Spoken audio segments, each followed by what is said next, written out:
Hello, my name is Scott Davis. Welcome to New World Birth. This is the care and feeding of a New World Age report for the Gregorian date of January 23rd, 2016, and one Lamat, or star, or rabbit, or Venus in the Mayan Zolkin calendar, with the Leo full moon, Venus entering Capricorn, and Mercury turning direct. And January 23rd is one Lamat, which has the themes of abundance, playfulness, fertility, growth, ripeness, physical pleasure, spiritual inspiration, artistry, creation, joy, and humor. And one star is also known as one rabbit or one Venus, and the glyph for star is Venus, which is associated with death and rebirth, as Venus disappears as the evening star and then reappears as the morning star.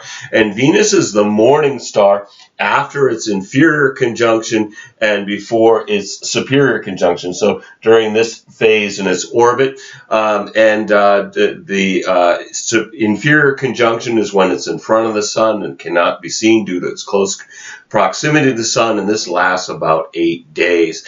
And then the superior conjunction is when Venus transits behind the sun. During that time, it's not visible for about 50 days. And then Venus is the evening star after its superior conjunction and before its inferior conjunction. And both morning star and evening star phases last approximately 260 days. And of course, 260 days is exactly the length of the Zolkin round, and the one star is the final trecenta of the 260-day round. So the next care and feeding, we will be celebrating a new round with one Amish or crocodile on February 5th. And I think it's interesting that modern Mayanologists have emphasized when Venus transits across the face of the sun in relation to Mayan cosmology. But the Dresden Codex, which details precise knowledge of Venus's full cycle, makes no mention of that transit. This really does make me wonder if there's a modern projection onto the Maya, because although the Venus transit that occurs twice every 243 years during the inferior conjunction is really quite remarkable when viewed from the Earth, it's certainly the lesser energetic compared to the superior conjunction when Venus is hidden behind the sun and traveling in the same direction. But after all, we Westerners, we love our pyrotechnics, but we might have missed the boat regarding the actual energetic as it relates to the spiritual realm. So this 13-day period would be a time to be grateful for any abundance or harvest in our lives, whether it's food or spiritual insight. And since we're entering into a new Gregorian month during this trecenta, I thought I'd also discuss the metaphysics of the upcoming month. February is the second month, and with the digits of 2016, when we add it together, we get 11, and then we add the 1 and 1, which tells us that we are an 11-2 month in numerology, which brings a spiritual quality to the month. Basic numerology reduces numbers to 1 through 9, so when we think about that arc, the 2 represents a time which brings increased contact with new people, relationships, cooperative connections, but also highlights the need for balance. The numerology in January and February of 2016 repeat November and December of 2015, with January being a 1 month and February being a 2 month. The 11-2 combination is represented by the Lust and High Priestess Tarot cards, which is about being in our strength and in our bodies while we're experiencing our intuition, independence, self-trust, and self-resourcefulness. Richard Moss wrote in How Shall I Live? To me, wholeness is the key to aliveness. It is more than just a physical vitality. It is radiance coming from being at one with yourself and your experience. Life then flows through you and radiates from you. And I find that to be an excellent description of the lust, strength, energetic. The High Priestess, which is the 2 in the Tarot, could be described from this quote from The Prophet by Khalil Gibran: "For the self is a sea boundless, and measureless. So February is a month to be in our bodies and our radiance that in turn empowers our senses while we cultivate new connections with others. February also brings the Chinese New Year of the red fire monkey, and I'll discuss that in the One Emish report as we begin a new Zolking round. The Chinese will be beginning a new year. Before I get into the daily energy for one Lamat, on the 23rd, all the planets are appearing to be moving direct from our vantage point here on the Earth, with the exception of Mercury and Jupiter. And, remember the themes of retrograde planets are review of the past, reevaluate, reminisce, and we can see these themes being played out. Mercury turned retrograde on the 5th, and it turns direct on the 25th, so the beginning of this trisena would be a good time to avoid signing contracts or other legal papers, making any major purchases, or even taking a new job. If you can postpone those types of activities, the terms are going to be much clearer when Mercury is moving direct. And Mercury retrogrades force us to slow down and pay more attention to our lives by making us focus on the details of our daily experience. When we look at the retrograde cycle of any of the personal or inner planets, it provides information about our connection, about a correction to our present course. And then Jupiter, he was the king of the gods. His plans about good fortune, opportunities, faith, religion, beliefs, and expansion. And Jupiter's in Virgo, so this is about, in Virgo is about organization, health, and service. Mostly what I find with Jupiter retrograde, of course, the retrograde, we're reviewing the past. What gets reviewed with Jupiter are missed opportunities. So let's take a look at the daily vibrational energy of this trisena. January 23rd is one Lamat, star, Venus, or rabbit. This is about unity experienced through being grateful for abundant relationships in the Mayan Zolkin calendar. And at this point, we have the Leo full moon at 3 degrees 29 minutes Leo, in harmony with Jupiter and opposed by the sun. This is about finding balance between our social consciousness, the sun in Aquarius, and being happy, creative, and having fun, the moon in Leo, with the lunation sextile Jupiter out of sign. The day begins with good feelings and congenial social interactions, which is tempered by the sun in the sign opposite of its rulership, thus its detriment, bringing a little more attention to the full wolf moon that we're experiencing. The full wolf moon indicates a time in winter when the hungry wolf pack howled outside of tribal villages. And then also on the 23rd, we have Venus entering into Capricorn, which is interesting because Lamat is about Venus. And so we have the movement of Venus into a new sign, which Venus entering Capricorn brings caution, carefulness to love relationships and social interactions. Capricorn brings practicality to love. It's about it's also seeks security and partnering, which also includes material comfort. Capricorn Venus will also make us aware of any over expenditures from the time when Venus was in Sagittarius.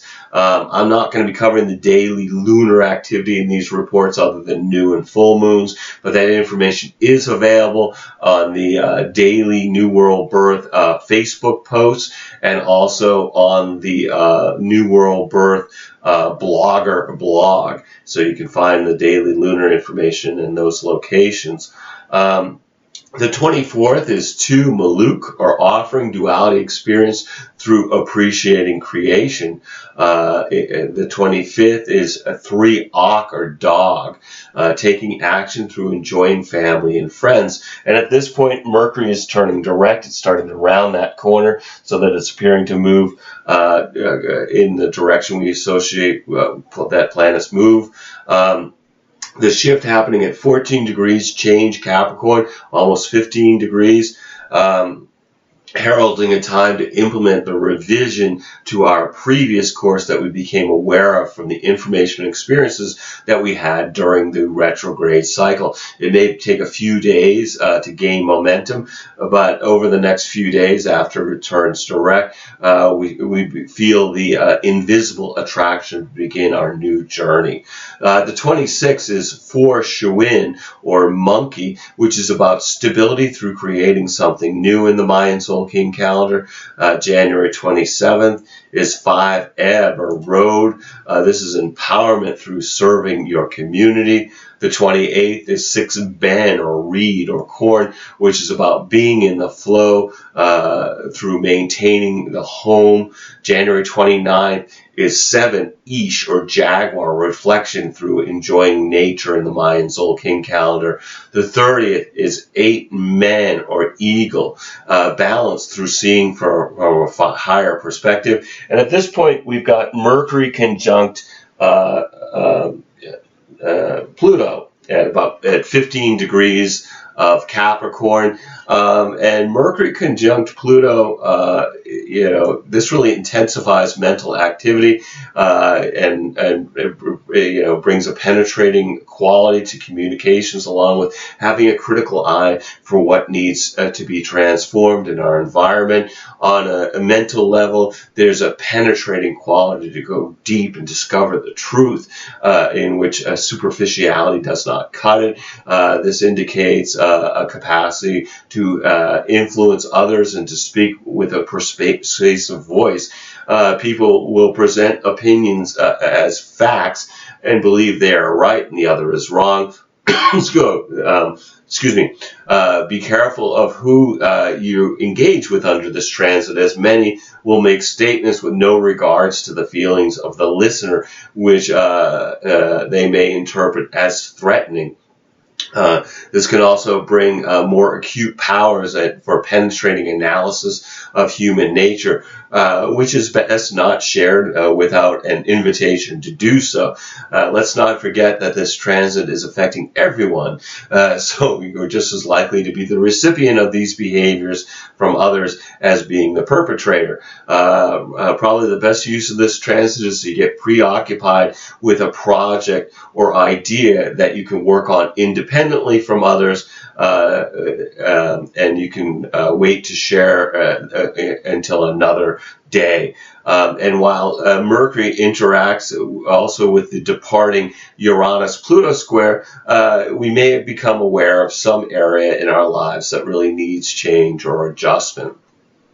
And then also on the 30th, we have a Venus in a sextile to Neptune. So this is a 60-degree angle between Venus and Neptune, inspiring creative and romantic imagination.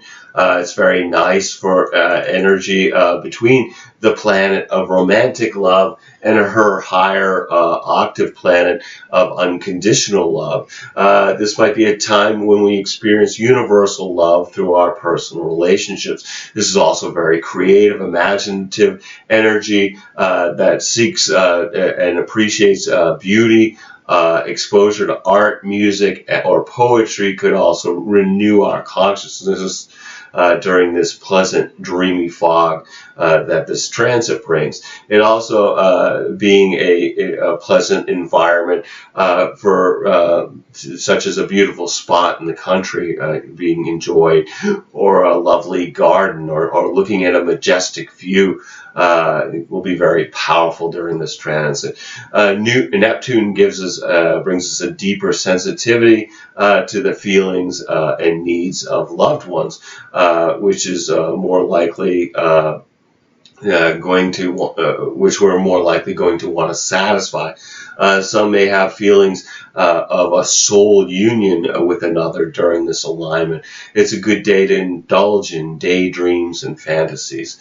January 31st is 9 Ki, or wisdom, which is about patience experienced through introspection, meditation, and forgiveness. And at this point, we have Mercury in Capricorn, and it is being challenged by Uranus in Aries. So this is forming a 90-degree angle, which is a stressful alignment that pits traditional thinking against rebellious new views.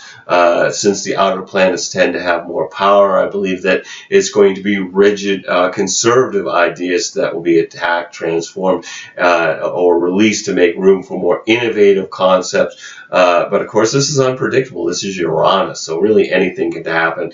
And I really would expect that the conservatives will also be voicing their opinions. So it could be a time of increased protest with the potential for recklessness and violence. Personally, this might be quite stimulating energy, bringing a fascination for new phenomena.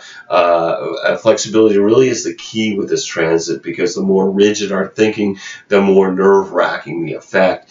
Expect the unexpected surprises and upset, and you will have the best chance to go with the flow, which may mean that the plans for the day do not work out as expected. Epiphanies are more likely, and you may want to capture your genius thoughts in some form of record keeping to re-examine in the days that follow. The pace is so fast that it could lead to sloppiness. It's a day to be careful of making sudden and unexpected moves, as accidents are also more likely under this influence.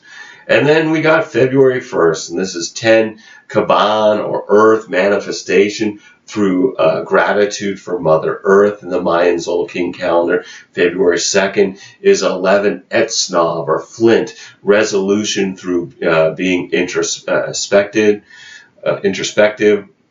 The third is 12 Kawak, or Storm, understanding through recognizing the gifts of adversity, with Mars in a sextile to Pluto. So from our perspective here on Earth, Mars is at a 60-degree angle with Pluto, bringing the energy for reconstruction of our inner world, with a harmonic connection between the traditional and modern rulers of Scorpio, and alignment between planet octaves, Mars representing our desires and personal will.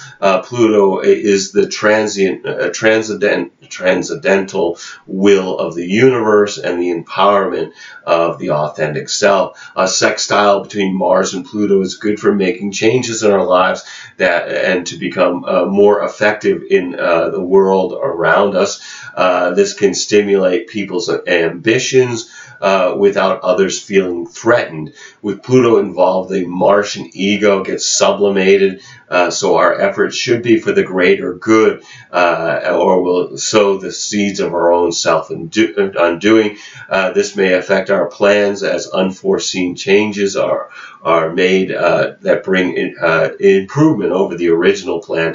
It's great energy to work with groups in making moving towards a joint goal. Also on the 3rd, we have the Sun in a sextile to Saturn. So again, sextile is a 60-degree angle. This is bringing energy that's a great day really for getting things done. It brings an orderly state of mind and a strong sense of self-discipline. This is practical energy that's not really interested in idealistic or abstract considerations that have no application in daily life. This also favors all matters related to work or profession, with what is accomplished being done carefully, with a wonderful concentration and attention to details, which may impress authority figures. Advice from older people is also favored under this transit. It's not the best day for relaxing, because it can be a little serious in its frame of mind. And then also on the 3rd, we have Mercury in a sextile, 60-degree angle to Chiron, and this is a harmonious energy for reaching a deeper understanding of healing old wounds, which will eventually grow into wisdom. And February 4th is 13 Ahau, or Sun. It's movement to the next stage through honoring the wisdom and memory of our ancestors in the Mayan Soul King calendar. No matter what energies are affecting you during this one star trecena, take some time to be in the flow of the planet through being in nature, watching a sunrise or a sunset, communing with the stars, being conscious of the moment through introspection, meditation, or just really being conscious when you're with somebody you love. Every day is a blessing, no matter what the dramas that beckon to distract us.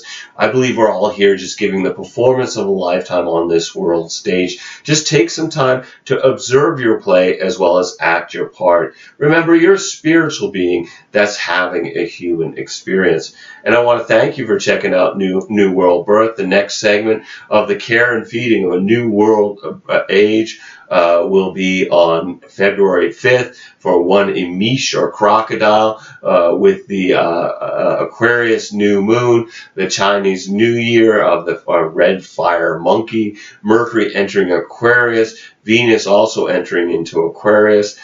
You can check us out on Facebook, YouTube, and the Mayan Magics website. I encourage you to share this information as videos or as text as widely as you choose. And as always, I invite you to contact me at newworldbirth@yahoo.com if you've got any questions and wish to schedule a reading. And I am providing readings and wish to make this service available to the greatest amount of folks. So we have 3 options with 3 levels of compensation. And if you've been thinking about getting a reading, please contact me, because I would love to provide you a reading during these uncertain times. You'll need to be able to either call me in Maine, in the USA, or we connect with Skype to receive your reading. We're also accepting donations to keep these reports freely available. And as I've said before, a great way to make a donation is get a reading. But if you want to just make a donation, again, contact me at newworldbirth@yahoo.com. And just so you know, after 3 years of keeping my costs, my prices for readings at the same level, I am going to be increasing them coming right up in the upcoming month. But if you want to get a reading at the current and old prices, contact me sooner rather than later, and I'll accommodate you. As always, I am blessed that you've taken the time to connect for my passion for these ancient mysteries and their application to our journey during this incarnation. The light in me honors the light in you. Namaste, in Lakesh, and all my best to you, and look forward to connecting with you in the future.